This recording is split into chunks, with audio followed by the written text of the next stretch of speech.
Most people, when they think about the foundations of economic thought, instinctively turn to Adam Smith, Karl Marx, or perhaps Aristotle, if their schooling went far enough. Yet there is another lineage, quieter and far older, buried in the medieval world and largely absent from Western narratives. Nearly a millennium ago, long before modern finance, stock markets, or central banks, a Muslim scholar offered a warning that still shadows every financial crisis today. He argued that when money is stripped of moral purpose, societies decay from within, and looking at inequality, speculation, and institutional distrust around us.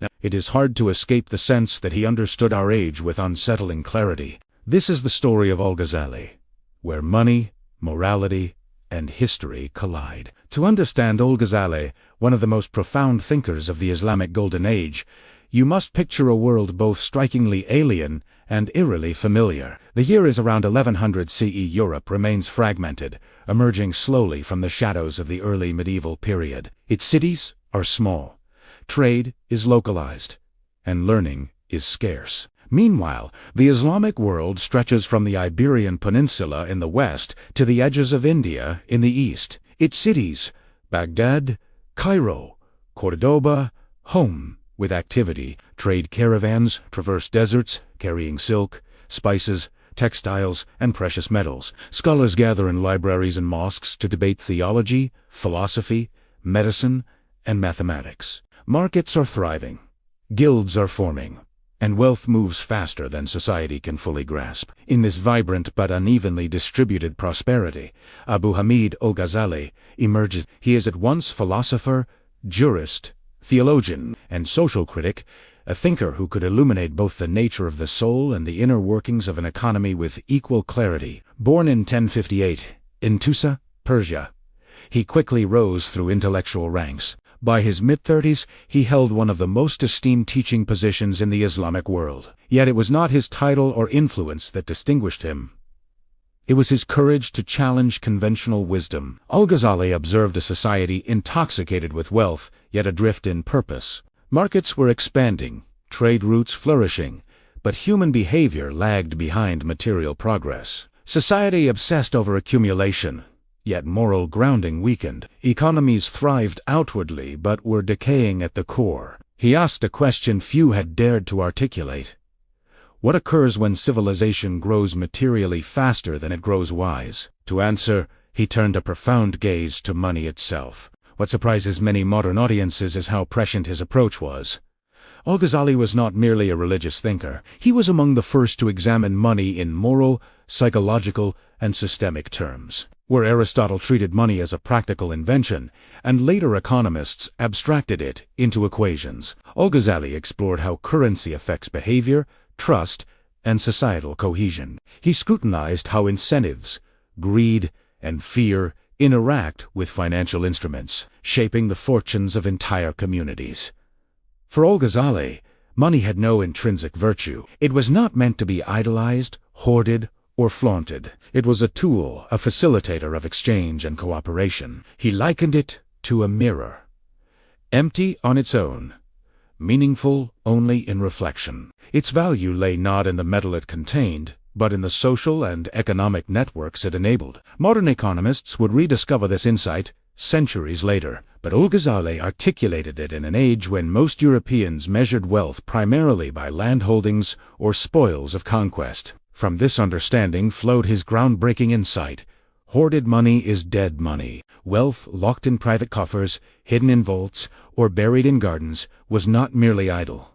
It was corrosive. It blocked the flow of resources, starving artisans, merchants, and laborers. It constricted trade, distorted prices, and weakened social trust. He described hoarded wealth as freezing the lifeblood of the community, a metaphor that could easily appear in a contemporary discussion of economic inequality. Yet Al-Ghazali's critique was not limited to greed. He saw hoarding as a structural problem. When the affluent withdraw funds from circulation, scarcity emerges artificially, not due to real shortages. Markets falter, productivity declines, and society suffers.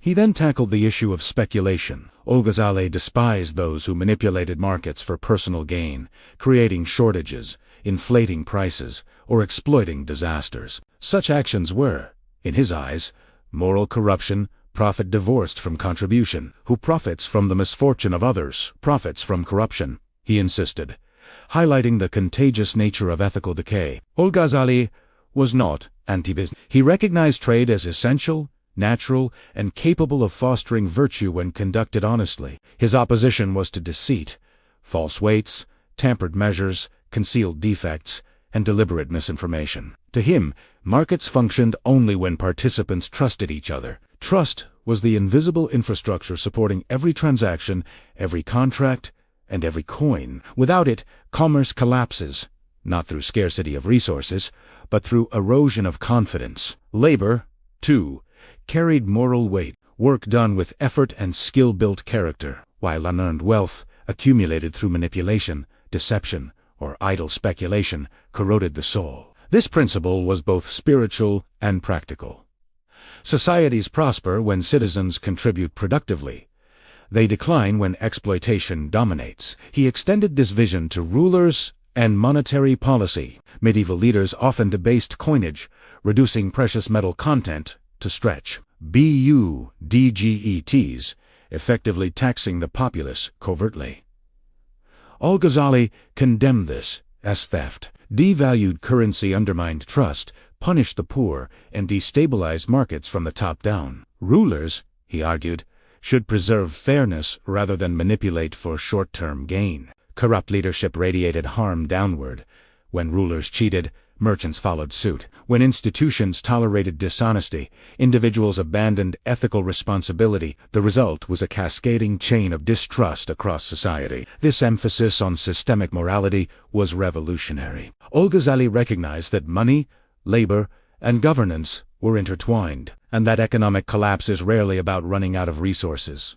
It begins with erosion of trust, misaligned incentives, and normalized exploitation.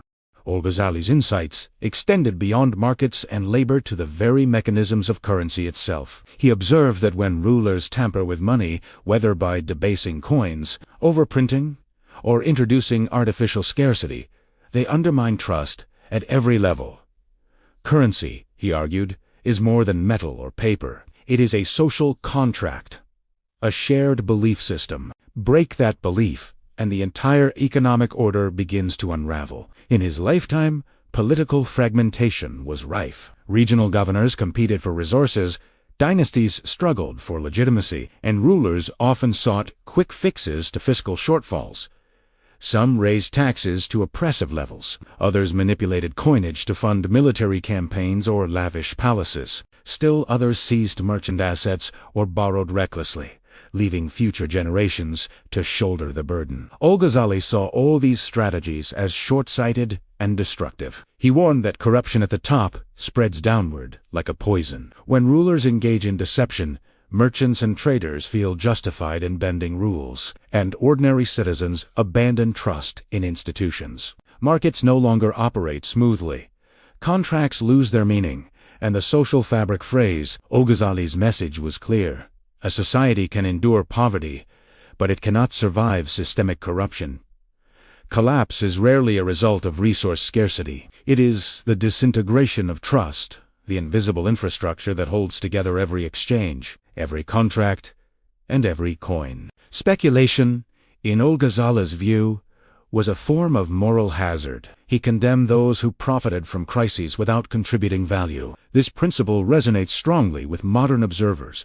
Contemporary examples abound where rapid gains are made at the expense of the public. Consider the financial panic of 2008, when complex derivatives amplified risks, and few bore accountability, or the sudden cryptocurrency collapses in the 2020s, where hype and manipulation left everyday investors exposed. While separated by nearly a millennium, Al-Ghazali's warnings anticipate the same ethical failures. Profit divorced from contribution corrodes the trust that sustains markets. He was equally attentive to the psychology behind economic behavior. Fear and greed, he observed, drive both hoarding and speculation. People hoard out of uncertainty, speculate out of desire, and rationalize unethical gains because they see others doing the same. In this sense, financial instability is not just a technical problem. It is deeply human. When these behaviors become normalized, the risk of collapse grows exponentially. Al-Ghazali's recognition that incentives shape conduct anticipates modern economic theories of behavioral finance, yet he articulated them centuries earlier without formal modeling or mathematical abstraction. Al-Ghazali also highlighted the ethical dimension of trade itself. Honest labor and fair exchange were not merely virtuous, they were necessary for societal resilience. Work done skillfully, honestly, and collaboratively reinforced social cohesion, while wealth accumulated through manipulation or exploitation eroded it. The underlying logic was simple. Societies grow strong when individuals contribute, and weaken when they exploit. This principle applied to rulers, merchants, and citizens alike. He insisted that wealth detached from responsibility is not only spiritually dangerous, but also socially destructive. His critique extended to financial intermediaries and information asymmetry. Traders who concealed defects, misrepresented prices, or manipulated supply chains were, in effect, corroding the very trust that markets depended upon. Today, similar dynamics are evident in shadow banking, deceptive marketing in financial products, and even in speculative housing markets. Al-Ghazali's insistence on ethical transparency and integrity echoes strongly in modern discussions on corporate governance and consumer protection. Al-Ghazali's observations on currency stability remain strikingly relevant. He recognized that when people lose confidence in the local coin, they turn to alternative forms of money or barter. This dynamic can be observed in modern times. Hyperinflation in places like Lebanon or Turkey has prompted citizens to rely on foreign currency, gold, or digital assets to preserve value. Al-Ghazali's principle was consistent. Money is ultimately a belief system. Without collective confidence, its function collapses. Importantly, Al-Ghazali did not oppose wealth or commerce. He valued trade and saw markets as natural mechanisms for human interaction. His objection was solely to practices that eroded trust, fraud, deception, and manipulation. In this way, he laid out a moral and systemic framework for economic stability. Long before terms like moral hazard, transaction costs, or information asymmetry existed, his insights revealed that finance is not merely arithmetic or policy. It is inseparable from ethics, behavior, and human psychology. Modern parallels abound beyond just currency. Consider global supply chain crises, where hoarding or panic buying disrupts availability, or speculative bubbles in emerging tech markets, where investor exuberance detaches valuation from tangible value. Everywhere human behavior distorts financial systems, Al-Ghazali's principles apply. Trust, transparency, and ethical incentives remain the linchpins of functioning economies, just as they did in the 11th century. His vision emphasizes that economic resilience is not built on rules alone, nor on money alone, but on the alignment of human incentives toward productive, honest, and socially responsible behavior. Al-Ghazali's framework extends beyond currency and commerce to the very essence of societal resilience. He understood that when systems reward unethical behavior, corruption spreads like wildfire. If merchants, officials, or citizens see shortcuts yielding profit without consequence, dishonesty becomes normalized. This insight is mirrored today in corporate scandals, speculative trading, and financial schemes where oversight fails. From collapsed startups to predatory lending practices, societies repeatedly witness the same pattern.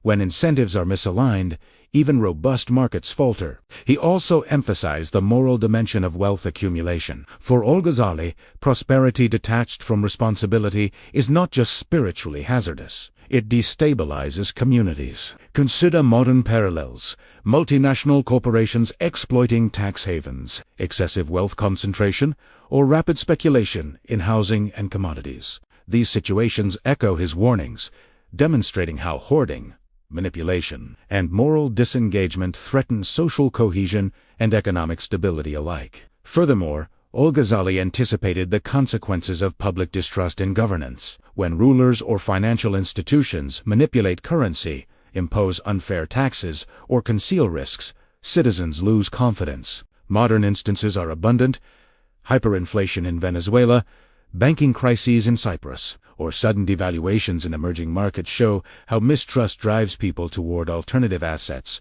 foreign currencies, or informal markets. Trust, he argued, is the invisible infrastructure of civilization. Without it, even material abundance cannot sustain a society. Ultimately, Al-Ghazali's vision unites ethics, economics, and psychology. He recognized that laws and institutions matter, but human behavior determines whether systems thrive or collapse.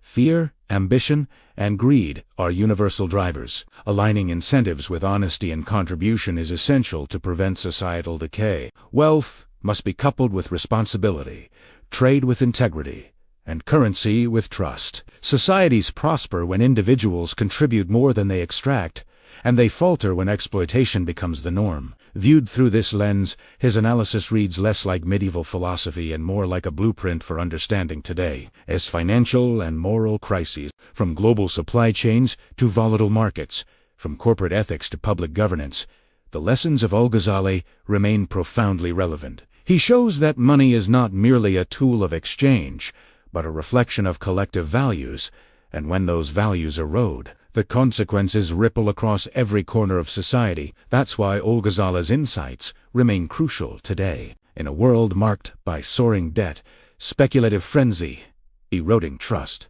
and financial uncertainty, his message serves as a guide for survival. If money is divorced from ethical responsibility, systems will crumble. Understanding this principle isn't just financial knowledge, it's financial resilience. History may not repeat itself, but ignoring it leaves you vulnerable. If this perspective shifted how you see money and society, subscribe now. Wisdom from the past can illuminate the present.